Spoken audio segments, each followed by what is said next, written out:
Today's lesson is lesson 2.1, adding real numbers, lesson 2.2, subtracting real numbers, and there's our learning target for today.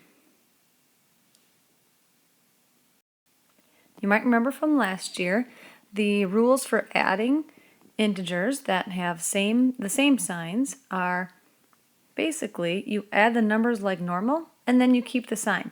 So here we have two negative numbers, -2 plus -7. So we would just add -2 and -7. We know automatically it's going to be a negative because it's a negative plus a negative, and then 2 plus 7 is 9. It gets a little bit more complicated when we are adding integers with different signs. If we have a negative and a positive, then what we actually end up doing is subtracting the two numbers. And when you subtract them, you kind of use the absolute value of each of the numbers. So kind of in my head, I'm doing this work. I'm subtracting 9 minus 5, which gives me 4. And then I also have to think about which number that I'm adding has the larger absolute value. Or I also like to think of it as which one do I have more of. And since in this one, I actually end up with more positives,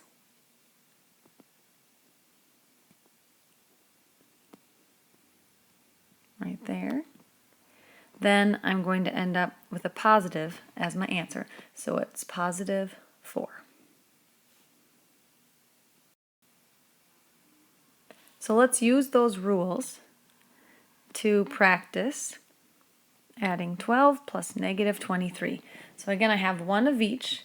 I have a positive and a negative. So the work that I'm doing is subtracting 23 minus 12.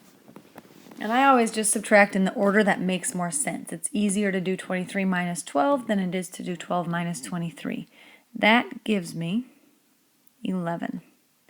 Then I have to look and decide, is my answer going to be positive or negative? Which one do I have more of? I have more negatives. So that means my answer is a -11. Just so you know, this is often the work that can be done in our head. But then as soon as we start using decimals and fractions in our problems, I think it gets a little bit more difficult to do the work in our head. So that's when I would expect to see more work being shown. This is a good example. -6.4 plus -8.6. Here I have two negatives, so the work that I would show is just off to the side. I would line up those decimals, add the numbers like normal, and then since both of the numbers are negative, the result is also a negative. Moving on to fractions, follow the exact same rules as we do for integers. So when I'm adding a positive and a negative, I'm really subtracting them. And I also have to find a common denominator when it comes to fractions. So I'm looking at my denominators. I have a 9 and I have a 6. And the smallest number that they both go into, the least common denominator, is 18. So I'm going to convert the fractions first to 18ths. And I know that 9 times 2 is 18, so 8 times 2 is 16. And then I'm going to add 6 times 3 is 18, and 5 times 3 is 15, but don't forget it's a negative. I always put my negatives with the numerator. And then since they now have a common denominator, we can just add straight across. So 16 plus -15 is a +1. and the denominator just stays the same. So it's positive 1/18. And then last, if you have to evaluate, that just means you're plugging in the value for p, or whatever variable you're given, plugging it into your expression. So where it has the opposite of p, I'm going to plug in the opposite of negative 7.1.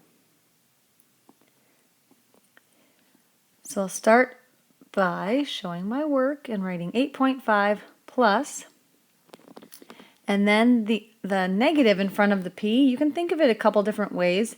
I like to say it's a negative 1 being multiplied by the value of p.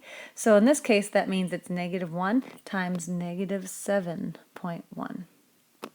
Another way you could think of it is it's just the opposite of negative 7.1.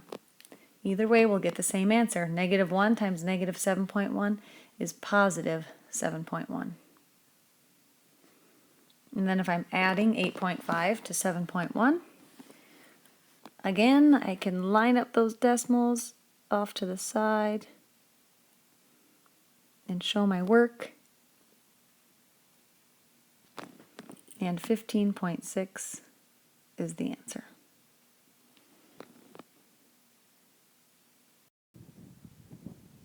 Hopefully you remember from last year, when we're subtracting integers,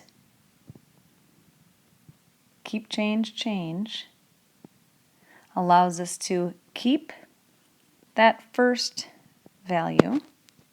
So in this first problem, we'll keep the 12, and then we change the sign, change the subtraction to addition, and then we change the sign of the second term. In this problem, the second term is right here, negative 5. And we change it to the opposite of the second term. So we're going to change that from a negative 5 to a positive 5. And it got much easier. This becomes 12 plus a positive 5, which is 17. 7 minus 10 becomes 7 plus negative 10. And then all of those rules for addition that we just reviewed apply. So when we have more negatives, like we do in this one, our answer is going to be negative, and then we just subtract those two numbers, 10 minus 7. Again, that work can often be done in your head, but as soon as you start using decimals and fractions, you should show it. So on this next one, we'll show our work.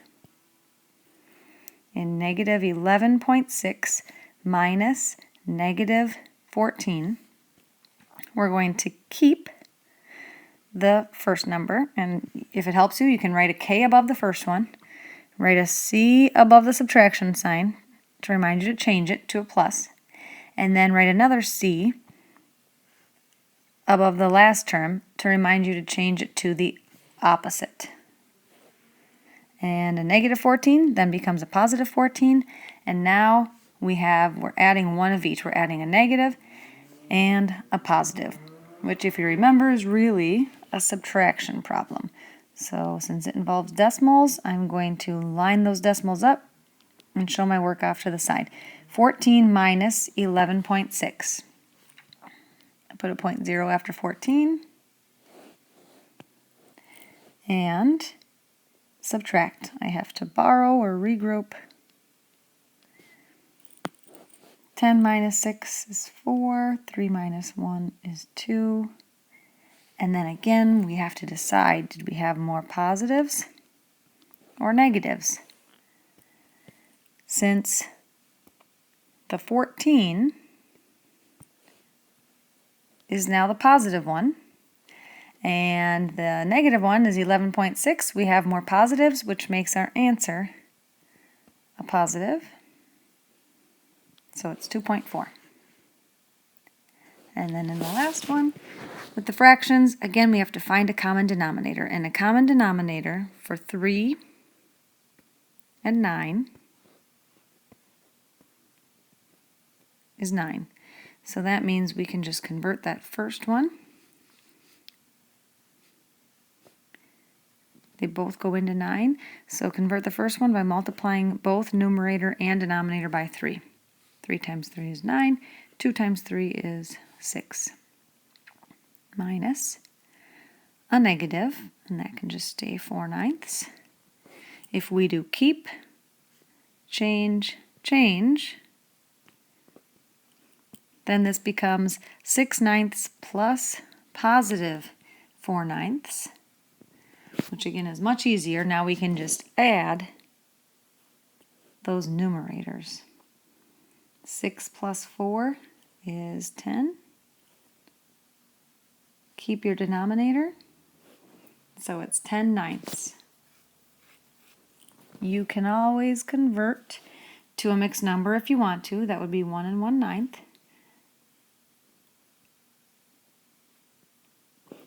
Either answer is acceptable.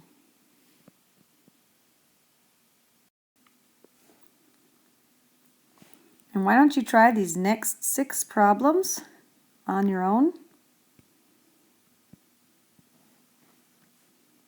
Remember to show your work over here.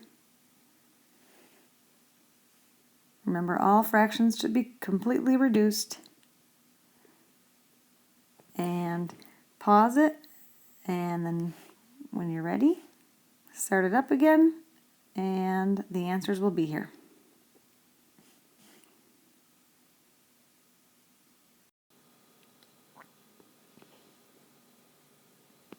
And here are the answers. So hopefully you were able to come up with these. If not, please ask me about them tomorrow in class. And please also have your note sheets filled out. And that's it.